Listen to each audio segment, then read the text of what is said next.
Hey, deserving listeners, sister wives, let's watch. I wear a mask. I social distance. I sanitize my hands. I do all the things that the CDC says to do. But because I don't follow all of his 10 commandments, his rules, I'm not following any rules, apparently. That's all I've got to say about that. I hope everybody enjoys their Thanksgiving.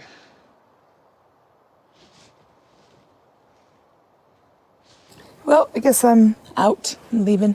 Yikes. What was that smile about? And I think what he's actually communicating is that he wants people to be punished. He wants to punish them and their kids. And he wants to punish the kids for not following his rules. He wants them to suffer. Oh, yeah, here. That smile and the glee. I mean, he's not actually happy, right? There's a lot of complicated feelings. He's angry and resentful and hostile. But yikes.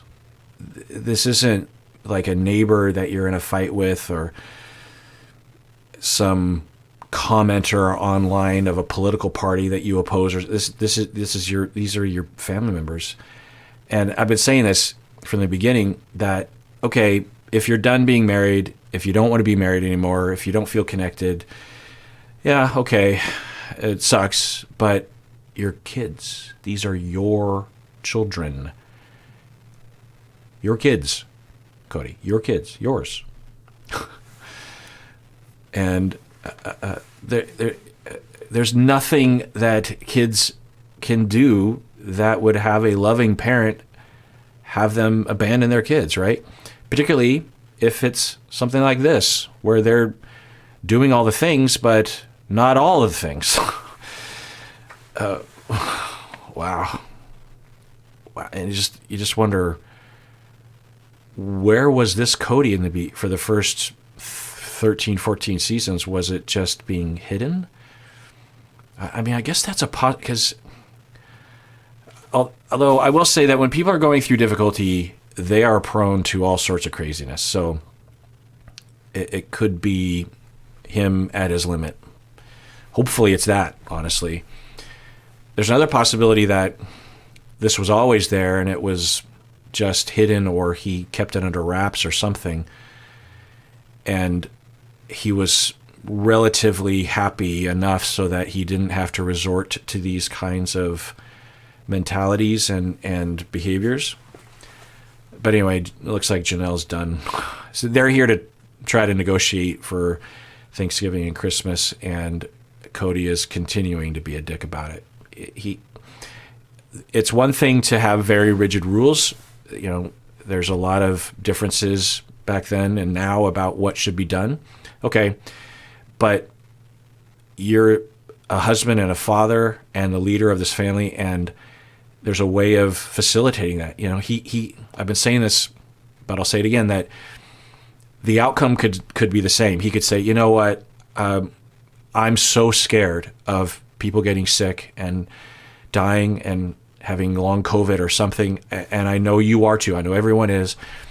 And I'm so worried that I cannot sleep at night if at least I do what I can to try to prevent people from being infected. I'm sorry about that. And what that means is that I can't authorize myself or Robin or whatever to have a full-on family Thanksgiving inside. I'm sorry. I will, if y'all get together for Thanksgiving, I will sit outside because I want to be with everyone and I love everyone, but I want to try to convince y'all to follow these rules because I think it's important, but I understand where you're coming from. You know, it could be this. It's not the rules. It's not his approach. It's the way he's delivering it.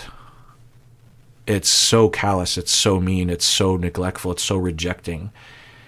It's so hurtful to everyone, the sister wives. And I think it's taken a while for Janelle to actually see it. Christine has been seeing it because she's just more apt to see stuff like that. But also she's been openly conflicting with Kody for a long time, so she's noticed it. And Mary has seen it too, because they established that their relationship was basically over a while ago. Janelle has, and I was assessing it correctly, that Janelle was still in the Kody camp. But after going through this episode, because that's what they've been focusing on, is, talking, and, they started the episode with the two of them talking, and then Janelle's like, okay, I'll talk to my kids. Then we saw the bit of her talking to her kids, and she was doing everything she could.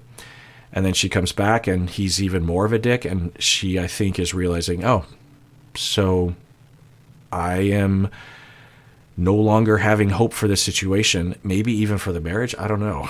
I could see it leading to that, honestly, because the other thing that I'm now just realizing is that they're still in 2020. So if things are already this bad, another 6 months of this, it could be the end of all of them. And I can't believe I'm thinking that or saying that out loud.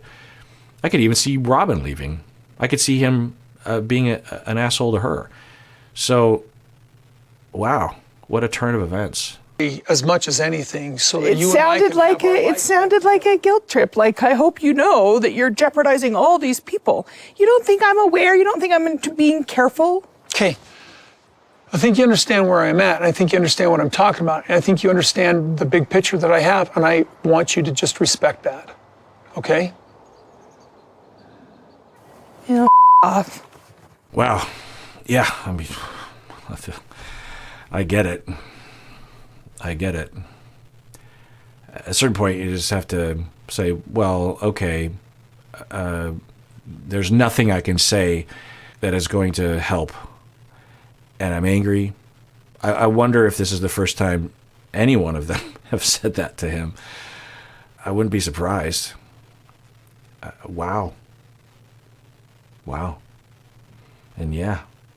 I feel like I'm getting blamed. And I guess that's just the way it is. Here's the thing. This is what I know about myself. I know if there's somebody in this family dies, there's going to be a bunch of other people I hate because of it. I think Christine hates me, partly because Truly almost died. And she thought that I had been negligent. Okay? Changes relationships. All right, so they're going to do a flashback, so I'm appreciating that, because I don't remember that being something that happened, but we only saw what was edited, and I'm only remembering what I remember.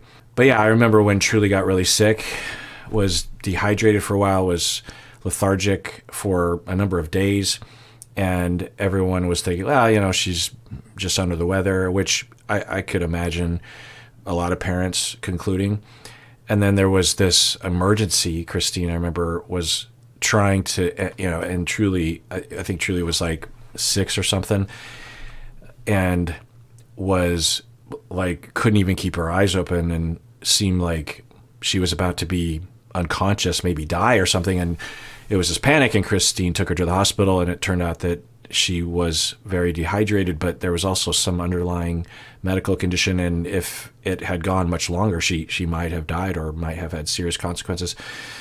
And I don't remember him being blamed, but maybe behind the scenes there was something there that has been left unresolved. I could see Christine in the throes of panic, and also just, anytime you have a kid that goes through that, I think particularly for women, because they're socialized to believe everything is their fault, that you could blame yourself a lot, and with that, that's going to manifest in a lot of different ways, and can manifest in lashing out at other people, which is unfortunate but understandable in a highly stressful situation like that. So maybe it was just something like that. I can imagine that. I can't imagine Christine just blaming him outright. Maybe there was some factor that he contributed to, but I can't, given my memory of the situation, I can't imagine Christine just being like, it's all your fault. Because I don't think, one, that happened, and two, I don't think that's rational. But maybe it is. Maybe we'll learn something. But at the very least, I wouldn't be surprised if there was something said by Christine or implied while she was in a very, very tough place. And at the time, even in those early days, Christine was fighting with Kody, complaining about feeling neglected. So in that stressful moment, she might have felt like, see, this is what I mean. You're never around or something. I don't know.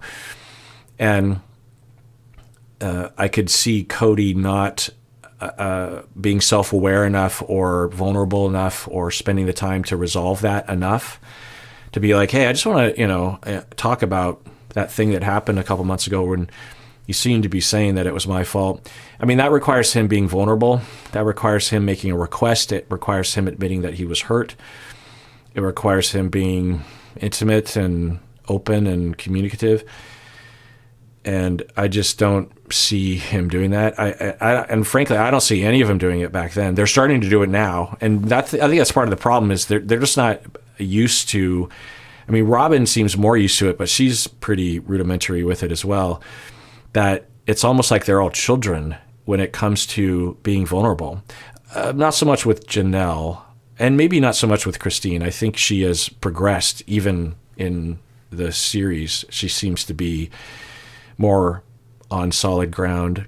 Mary is, I think, still learning.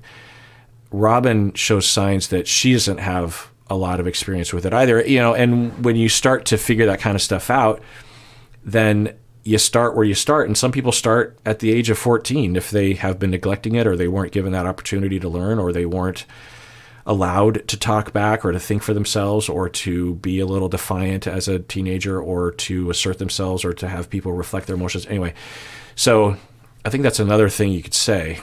I mean, Janelle certainly has her issues. I think she submerges a lot of her feelings and I think is prone to depression. I don't have any evidence of that, but there's some minor indirect indications of that. But anyway, so with the interpretation, or maybe even just flat out him being blamed, and without spending a lot of time trying to resolve that, because I think Christine is reasonable enough to say, yeah, in fact, I know she's reasonable enough to say once she calmed down, if she did imply that it was his fault, that she would say, no, you're right. It's not your fault. It's no one's fault, really. I was just freaking out or whatever, But without tending to that, then you hold on to it and it festers. And then when you can strike back with, hey, I was blamed last time, I'm not going to be blamed. I wonder if that's this whole thing. Because that is the focus of Kody, is that he says that he doesn't want the kids to die. And that, because it's interesting to think about the very beginning of the pandemic on the show, how they were all in agreement for the most part, over the Zoom call, and he was over at Janelle's house and they're talking on Zoom, and they were pretty much in alignment. And he was really talking about, it's like, I'm really worried about the kids, particularly particularly Truly, because I think at least there's some reason to believe, or at least Kody believes, that Truly is more at risk of complications from COVID, And so I wonder if this whole thing is fueled by that, of just like, and we're all prone to this, hopefully not this, but we're all prone to this. If we don't resolve our hurt, then it'll sneak out, and it'll sneak out in some pretty destructive ways.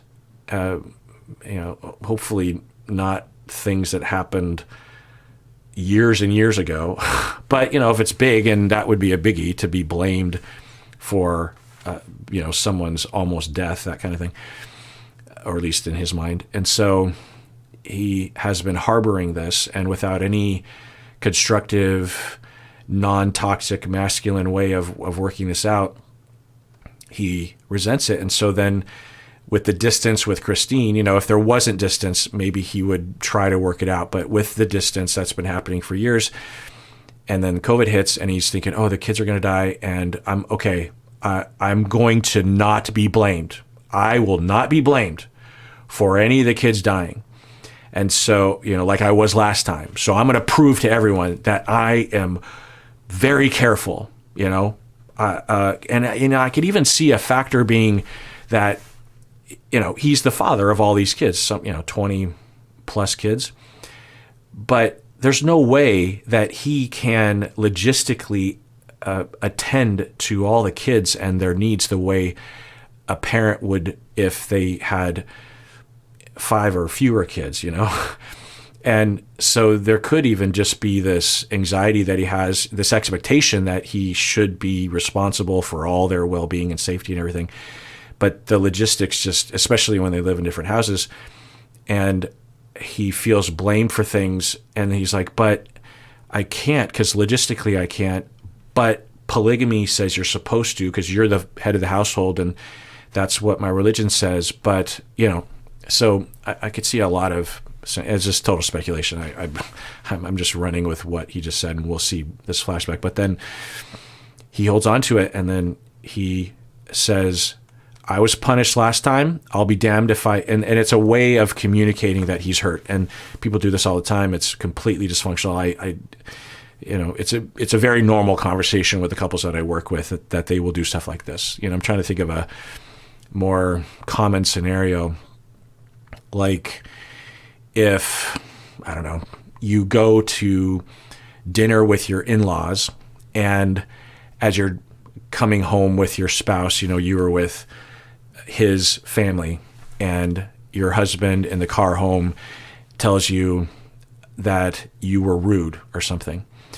And you're like, what? And you think about it, you're like, well, I don't know, I was a little reserved because I felt like I was being ignored, but I wasn't trying to be rude. And the conversation doesn't go well. And then the next time, I'm trying to lay out the tracks before me as I do this and do this example. I have no idea where this is headed. Then the next time you hang out with, maybe there's a big event like a wedding or a Christmas or something, and you, from, early in the morning, you're extra careful about making sure that everyone, maybe you're hosting or something, and you're merely making sure that everyone's happy, and you're extra nice to everyone, and you're sacrificing yourself. And before everyone arrives, and you're running around, and you're trying, you're passively trying to prove to him that you really care about his family, and you're going to put a lot of effort into things. It's not the social angle, but it's like the effort angle. And then he comes up to you and is like, hey, how about a hug or something? And you're just like, one, not in the mood, and two, you're like in that space of hurt about what happened. Maybe it was even a number of months ago. And you're like waiting for acknowledgement that you're a good spouse and a good in-law, because you're passively doing all these things, trying to get that recognition, trying to correct for that accusation that you feel was wrong in the past. And then he says, hey, how about a hug? And you're just like, no, I got a lot of things to do. Your family's coming over, God damn it. And he's like, whoa. And, so I think I successfully laid the tracks out before me. This happens all the time. It's unfortunate that it does, but it happens all the time. And I wonder if this is just a grandiose version of that. I'm taking Truly to the doctor. She's lethargic. She doesn't have a lot of energy. She's just sitting there. You want to see the doctor? Did you see the text from Christine? What's wrong? Well, Truly, she's taking her to the emergency room. To the emergency? Yeah, so for me, I've been watching this whole set of seasons in this condensed way. I'm trying to remember when I first started watching the show, maybe like 9-10 months ago, I think. And I benefit from that because for people that watched it over the 15 years or whatever, you might forget. But I remember he was so much nicer and more responsive and more loving, and it seemed genuine. That the way he popped up. Was it Mary or somebody? Did you get her text? And he immediately like goes to what it seems real. It seems spontaneous. It seems caring. It seems like responsive. Like what text? Like he immediately describes, well, what's going on? Not an act. I can't see him doing that today. I can't see him doing that today. It's so unfortunate. The reason I've never brought this up before is because I didn't feel like I had to make the argument so forcefully in the past. I don't want to have one of my children die and then me hate the people who weren't doing the rules and then end up in a divorce with whoever's child died, because that's pretty much a given anymore in our culture. I'm sad that you're not going to. Yeah, I was wondering what he meant by hating people. It was some kind of weird circuitous statement, but he just clarified it, that he is what? He's worried about one of his kids dying from COVID, which is completely rational. It might be hard to remember, but that would be a rational, very rational worry back then based on everything that was happening. And he is worried about that, okay. And then he says he's worried about hating one of his sister wives. So that's why he's been distancing himself from everyone. And maybe even, so, okay. If we looked at the humanity angle, that he feels totally responsible. You know, one of the things that's hard for me to really feel or understand, but I see glimpses and I have to kind of remind myself that this isn't like as if someone in my culture were to marry several people. It's a very particular kind of culture, and it's an openly they openly acknowledge that the husbands are in total control. Even in heaven, it's like that. The husband, you know, because this is what they teach, and in the AUB, this is what is in the dogma, and they talk about it a lot. Because I've talked to a member in the group that they believe, and I might get some of this wrong, that if they have 3 wives and they are in harmony throughout, when they all die, they get the higher level of heaven, which is like its own planet. So they get a nicer planet to populate and to rule. They rule the whole planet, I think, and all the people on it and everything on it. It's their planet, a whole planet. This is what you get when a cult starts in the midst of understanding that there are other planets, you know. And, you know, in the mid-1800s, I think, is when Joseph Smith was conning people. He was conning people, let's be honest. And he, you know, the whole thing is that they're in total control. The husbands, and in the afterlife, they're still in control. They are like a god, I think, the dad. And then the sister wives are still not, they're not at that level, you know, they're under. So he could think, you know, if we're looking at the humanity angle, that he is the only one and he can't collaborate with the women because they're not really in control. And he's not even supposed to, because that demotes him. So he has all this pressure on himself, which I'm sure the sister wives would say, well, let's not take it that far. But anyway, and when Truly was at risk of dying, according to the medical professionals, he could have solely blamed himself and also felt like, but I have how many kids? 24, and it's my fault. I need to know that, but how do I, you know, and when that sort of thing happens, you start to kind of resent it, and something's going to happen, something's going to break, and you might start to really resent your wives, and or you might start to distance yourself from your kids because you're like, well, what if one of the other kids dies, or what if one of the other kids suffers or moves away from the church in a way that isn't good for them? I mean, I have what am I supposed to do with that? I will protect myself by just distancing myself from them, because I can't deal with the pain. I can't deal with the blame. I can't deal with the responsibility. No one is here to help me. By definition, I can't turn to anyone because I'm the top of the heap. I could see that happening, and there's some evidence of that. It doesn't excuse all of the dickish, horrific behavior that we've just seen on camera, and I've reacted to. Sometimes I think in a unprofessional. I mean, what word do I put to it? Because I'm not operating as a clinician when I'm making these videos, but in an unbecoming way. Let's just put it that way. So I was waiting for some scene which would demonstrate that Christine was openly blaming him, which we didn't see. So maybe we're going to hear about that. All right. Well, that does it for that episode of Psychology in Seattle. Everyone out there, please take care of yourself because you deserve it. You really, really do.